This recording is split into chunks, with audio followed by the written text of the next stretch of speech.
আর একটি ভুল ধারণা প্রচলিত আছে, অনেকে বলে যে ইসলাম এটি একটি নতুন ধর্ম, এটি এসেছে মাত্র 1400 বছর আগে এবং এই ধর্মের প্রতিষ্ঠাতা হচ্ছেন নবী মোহাম্মদ সাল্লাল্লাহু আলাইহি সাল্লাম।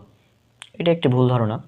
সত্যি কথা বলতে ইসলাম ছিল এই পৃথিবীতে একদম সৃষ্টির সূচনা লগ্নে, যখন প্রথম মানুষ এই পৃথিবীতে পা রাখেন তখন থেকে ইসলাম এই পৃথিবীতে রয়েছে। পবিত্র কোরআনে অনেকগুলো নবী রসুলের নাম বর্ণনা করা হয়েছে, তবে রসুল সাল্লাল্লাহু আলাইহি সাল্লাম, মোহাম্মদ সাল্লাল্লাহু আলাইহি সাল্লাম, তিনি ইসলামের প্রতিষ্ঠাতা নন। তিনি হচ্ছেন সর্বশেষ এবং চূড়ান্ত নবী, অর্থাৎ রসুল সাল্লাল্লাহু আলাইহি সাল্লামের মাধ্যমে ইসলাম পরিপূর্ণ হয়েছে। তিনি ইসলাম নিয়ে আসেননি, বরং তার মাধ্যমে ইসলাম কমপ্লিট হয়েছে। আল্লাহ তাআলা বলেছেন সূরা ফাতির সূরা নম্বর 35 আয়াত নম্বর 24, ওয়ামিন উম্মাতিন ইল্লা খালা ফিহা নাজির।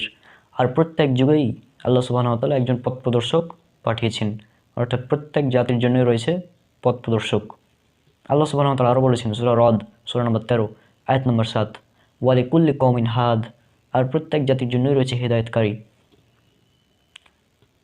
তাহলে এই দুটি আয়াত থেকে বোঝা যায় যে আল্লাহ সুবহানাহু ওয়া তাআলা যুগে যুগে অনেক নবী রাসূল পাঠিয়েছেন এবং সর্বশেষ নবী তিনি হচ্ছেন রাসূল সাল্লাল্লাহু আলাইহি সাল্লাম। এটা উল্লেখ করা আছে সূরা আহজাব সূরা নম্বর 33 আয়াত নম্বর 40।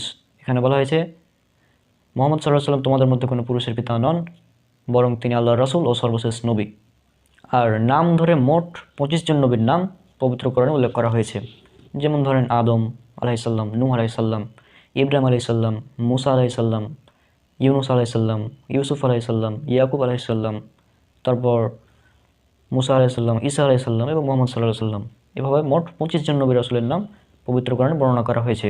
তবে এছাড়াও তিনি বলেছেন, আল্লাহ সুবহানাহু ওয়া তাআলা উল্লেখ করা আছে সূরা নিসা সূরা নম্বর 4 আয়াত নম্বর 164, আর অনেক রাসূল যাদের কথা আমি তোমাকে পূর্বে বর্ণনা করেছি এবং অনেক রাসূল যাদের কথা আমি তোমার কাছে বর্ণনা করিনি। এছাড়া উল্লেখ করা হয়েছে সূরা গাফির বা সূরা মুমিন সূরা নম্বর 40 আয়াত নম্বর 78। এখানে বলা হয়েছে, আর আমি তোমার পূর্বে অনেক রাসূল পাঠিয়েছি যাদের কথা আমি তোমাকে বর্ণনা করেছি, কারো কারো কথা বর্ণনা করেছি আর কারো কারো কথা বর্ণনা করিনি। তাহলে এই দুটি আয়াত থেকে স্পষ্ট যে আল্লাহ সুবহানাহু ওয়া তাআলা অনেক নবী রাসূল পাঠিয়েছেন, কারো কারো কথা বর্ণনা করেছেন। পবিত্র কোরআনে মোট 25 জনের কথা পাওয়া যায়, আর কারো কারো কথা বর্ণনা করেননি, অর্থাৎ অনেক নবী রাসূল পাঠিয়েছেন। আর একটি হাদিস উল্লেখ করা আছে মিসকাতুল মাসাবির 5737 নম্বর হাদিস। হাদিসটি জয়ীফ এবং এখানে বলা হয়েছে যে নবী রাসূলের সংখ্যা হচ্ছে 1,24,000। সনদটা জয়ীফ, তবে এটা যদি আমরা ধরে নিই 1,24,000 তবে ধরা যায়। তবে এই 1,24,000 যদি আমরা ধরেও নিই তাহলে কিন্তু ইসলামের বয়স মাত্র 1400 বছর হবে না, কমপক্ষে 1,24,000 বছর হবে যদি প্রত্যেকজন নবী 1 বছর করে হায়াত পান। রাসূল সাল্লাল্লাহু আলাইহি ওয়াসাল্লাম বলেছেন, এটা উল্লেখ করা আছে সহিহুল বুখারীতে পর্ব নাম্বার 8 সলাত অধ্যায় 56 নম্বর অধ্যায় হাদিস নাম্বার 438, যে রাসূল সাল্লাল্লাহু আলাইহি ওয়াসাল্লাম বলেছেন, আমার পূর্বে যত নবী রাসূলগণ এসেছেন তারা এসেছিল শুধুমাত্র একটি নির্দিষ্ট জাতির জন্য, নির্দিষ্ট সম্প্রদায়ের জন্য, আর আমি সমগ্র মানব জাতির জন্য।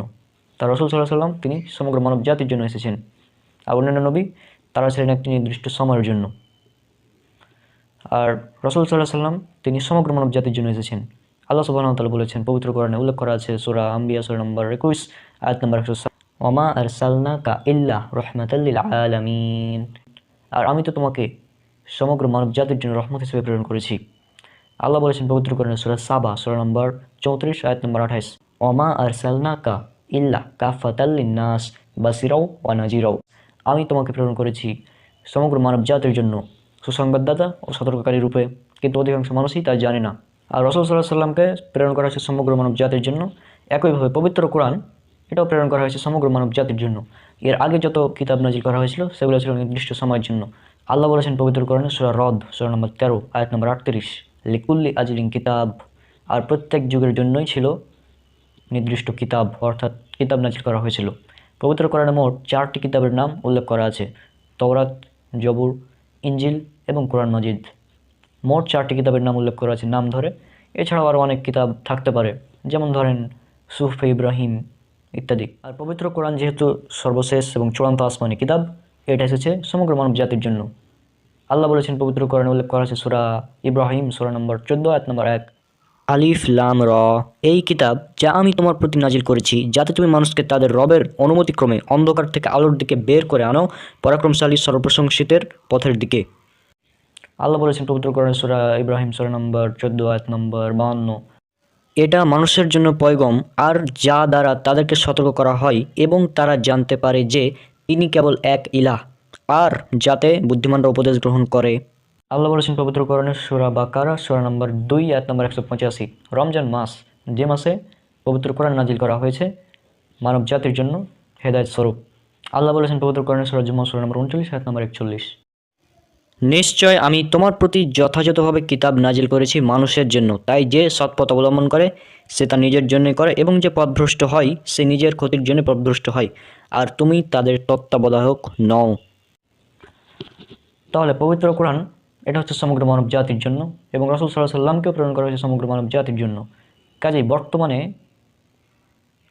যদি কেউ নাজাত বা জান্নাত পেতে চায় তাহলে তাকে মানতে হবে সর্বশেষ এবং চূড়ান্ত নবী রাসূল সাল্লাল্লাহু আলাইহি সাল্লামকে, এবং সর্বশেষ এবং চূড়ান্ত গ্রন্থ, সর্বশেষ এবং চূড়ান্ত আসমানি কিতাব পবিত্র কোরআনকে। অন্যান্য কিতাব এবং অন্যান্য নবীগণ তারা এসেছিলেন একটি নির্দিষ্ট সময়ের জন্য, নির্দিষ্ট সম্প্রদায়ের জন্য, কিন্তু রাসূল সাল্লাল্লাহু আলাইহি সাল্লাম তিনি এসেছেন সমগ্র মানব জাতির জন্য। পবিত্র কোরআন এটা সমগ্র মানব জাতির জন্য। আর এই যে ভুল ধারণা ছিল যে ইসলাম একটি নতুন ধর্ম, আশা করি এটা দূর হয়েছে। ইসলাম সৃষ্টির শুরু থেকেই ছিল। রাসূল সাল্লাল্লাহু আলাইহি সাল্লাম, নবী মুহাম্মদ সাল্লাল্লাহু আলাইহি সাল্লাম এই ধর্মের প্রতিষ্ঠাতা নন, বরং রাসূল সাল্লাল্লাহু আলাইহি সাল্লামের মাধ্যমে এই ধর্ম, ইসলাম ধর্ম এটা কমপ্লিট হয়েছে।